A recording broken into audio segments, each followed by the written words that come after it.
my god, I'm so excited for the bio test. Me too, but I don't know if I'm gonna do well. Okay, guys. Rebecca, tell me about binary fission.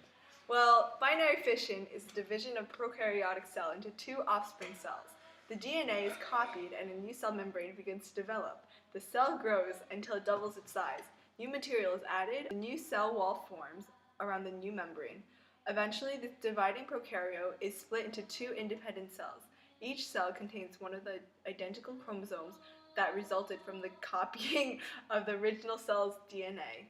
Well, you're very good at plagiarism and memorization, but you're not that good at bio. So, in English, please. Well, okay, simply, binary fission is asexual reproduction by the separation of the body into two new organisms. Better. Okay, Maya, can you tell me about the interphases? Well, it's like really long and it has 3 phases. Yeah, go on. Tell me about the prophases. In the first stage, which is called the G1 phase, where offspring cells grow to the mature size. Next, in the S phase, and the cell's DNA is synthesized or copied, like I am right now. Oh, and lastly, the G2 phase represents the time gap following DNA synthesis, or the S phase, and precedes cell division. The G2 phase is a time in which the cell prepares itself for cell division. Well, you guys are okay, but you need to work on your bio a little bit more and your memorization a little bit less. Wait, you forgot the G0 phase. Oh, I remember what that is. The cells can also exit the cell cycle and enter a state called the G0 phase. So basically, nothing happens and no DNA is copied.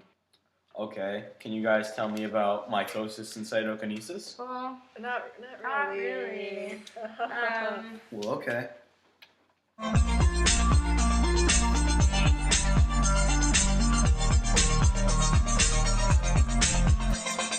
In mitosis, you only have 4 phases. Interphase is the growth before happens in the nucleus, repairs or reproduces. Interphase is the longest stage. The next stage is when mitosis starts. It's called prophase, and it's where the DNA will uncoil. Centrosomes appear with centrioles and move to the opposite cell ends. Spindle fibers will appear, connected core fibers attached to the centrosome. Polar fibers go across and won't attach.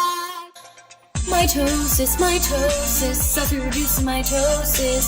Prophase, metaphase, anaphase, telophase, cytokinesis. Reproducing by splitting, yeah! Reproducing by splitting, yeah! Cells. This is how mitosis works. Now metaphase, the connected core fibers that are attached to the centrosomes spread to the cell center. Missing chromosomes are held in place. Now comes anaphase, and chromosomes are pulled apart and move into dividing cell ends. Now you know the cells are pulling apart, chromosomes are dividing. You know what this is. This is mitosis. And now for the last stage, telophase. Spindle fibers disassemble. The nuclear membrane reforms. That is mitosis's end. The next phase is called cytokinesis. The cytoplasm divides. In animals, there's a cleavage furrow. In plant cells, a cell plate becomes a cell wall.